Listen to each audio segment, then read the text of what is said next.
Le président américain Donald Trump a indiqué qu'il n'avait pas beaucoup de détails sur la disparition de Khashoggi, mais il espère que cela change. Mardi à la Maison-Blanche, il a été demandé à Trump s'il avait parlé avec des officiels saoudiens et il avait alors dit que non, mais qu'il le ferait. Cela après près d'une semaine de silence.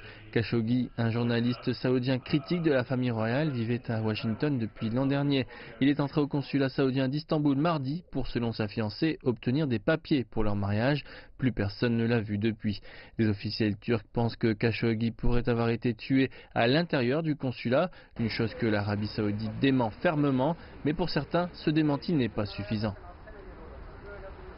Nous attendons une enquête complète et transparente des autorités saoudiennes sur ce qui est arrivé.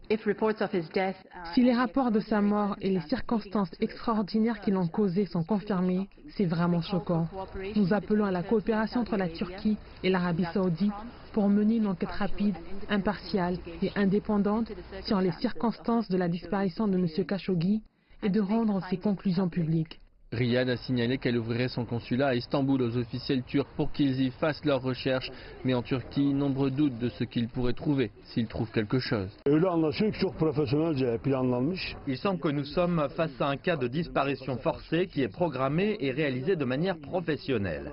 Je ne pense pas que des preuves peuvent être trouvées à l'intérieur. Cela servirait uniquement à blanchir un peu plus l'Arabie saoudite. Mais cela n'aidera pas l'enquête judiciaire.